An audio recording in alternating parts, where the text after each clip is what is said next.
أعوذ بالله من الشيطان الرجيم بسم الله الرحمن الرحيم الحمد لله رب العالمين الصلاة والسلام على سيدنا محمد وعلى آله وأصحابه أجمعين.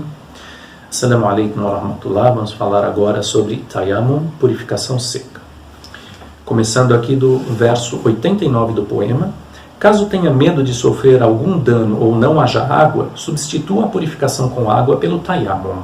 Pois bem, então, começando, antes ainda de falar como se faz a purificação seca, vamos falar o que nos permite fazer a purificação seca em vez da purificação com água, que é o wudu ou o ghusl. Então, temos aqui essencialmente dois motivos. Caso tenha medo de sofrer algum dano, ou não haja água, 2.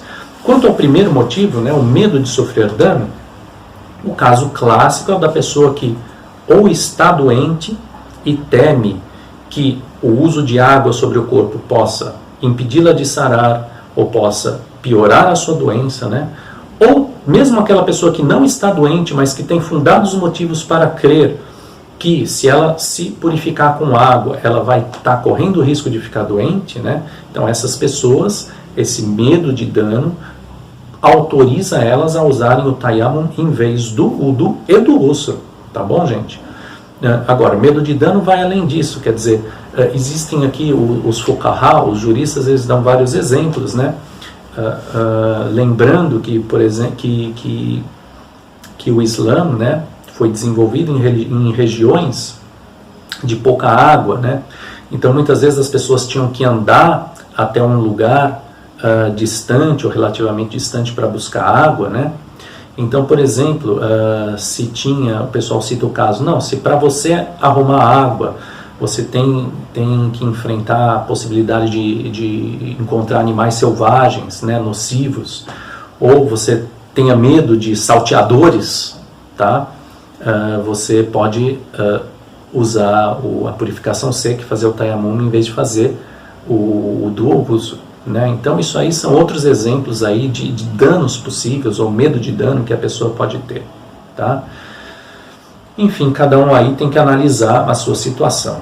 O mais comum realmente é o medo de ficar doente ou de que a sua doença piore, Caso de doenças de pele, problemas de pele, que a pele não pode ser molhada também, Tudo isso autoriza a pessoa a fazer Tayammum, O segundo motivo pelo qual a pessoa pode fazer Tayammum é a ausência de água, Isso aí, a pessoa aí tem que ver, por exemplo, se ela tiver água somente para beber, em casa, vamos dizer que acabou a água, ela não tem água da rua, acabou a água da caixa, ela tem água lá em garrafa para beber, e ela não quer usar isso para fazer o wudu ou o ghusl, porque aquela água ela vai ser usada para beber ou para cozinhar. Isso aí é um motivo, que autoriza ela a usar o Tayammum. Assim também como se ela está, por exemplo, em viagem, e não encontra água, também ela pode usar o Tayammum, tá bom, gente? Agora, a grande diferença entre o Tayammum, ou seja, a purificação seca, e a purificação com água, o ghusl e o wudu, está aqui no verso 90 do poema, Ele fala, substitua a purificação com água pelo Tayammum e reze uma única oração obrigatória.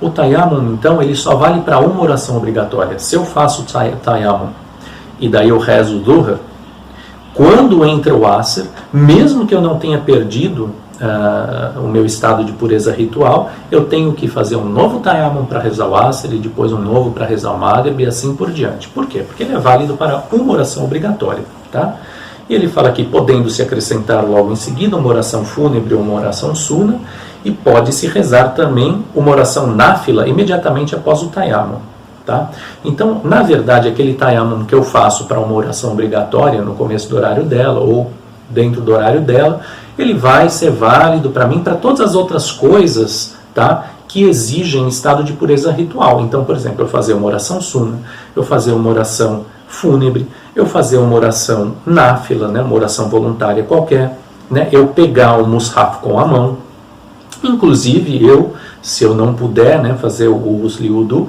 eu posso fazer o Tayammum não só para a oração obrigatória, como para qualquer outro ato, que exija a pureza ritual, como por exemplo, se eu quiser pegar o mushaf na mão para recitar o Alcorão, O que ele diz aqui apenas é o seguinte: aquele tayammum que você fez para a oração obrigatória, ele é válido para todos os outros atos. Você não precisa fazer um tayammum especial para cada ato que você for fazer, tá? Durante aquele período em que o período daquela oração obrigatória, tá? Tem um detalhe na escola Malik que é o seguinte: se você fizer tayammum e você rezar uma oração sunna antes da obrigatória, daí você tem que refazer o tayammum para fazer a oração obrigatória. Isso é especialmente, por exemplo, na oração da madrugada, né? Você tem primeiro o Fajr, que é sunna, e depois o Subh, que é obrigatório. Se você faz o tayammum para o Fajr, né, e reza o Fajr, depois você faz o tayammum de novo para o Subh, e depois você, com aquele tayammum que você fez para o Subh, você pode fazer qualquer coisa. Você pode pegar o Alcorão. Se você estiver em estado de impureza maior, estava, né, em estado de impureza maior, você pode recitar o Alcorão normalmente, tá? E assim vai, né? Então ele fala que pode-se também rezar uma oração náfila imediatamente após o tayammum, o qual torna admissível a oração obrigatória, mas não a oração de sexta-feira para quem é residente e está saudável, tá? Isso é um detalhe, né? Mas a pessoa que está na cidade onde ela mora e está saudável, ela não pode usar o tayammum para fazer a oração de sexta-feira, tá? Isso aqui é uma coisa que é um princípio que a gente usaria no caso, por exemplo, que a pessoa tem acesso à água, né? Se ninguém tiver acesso à água numa oração de sexta-feira, ela fica suspensa, tá? Isso aí é uma coisa particular da escola médica. Então, isso aqui são as condições gerais para o tayammum. Na próxima aula, né, a gente vai falar sobre os seus elementos obrigatórios e sunas, e depois nós vamos demonstrá-lo na prática, tá? Assalamu alaikum wa rahmatullahi wa barakatuh.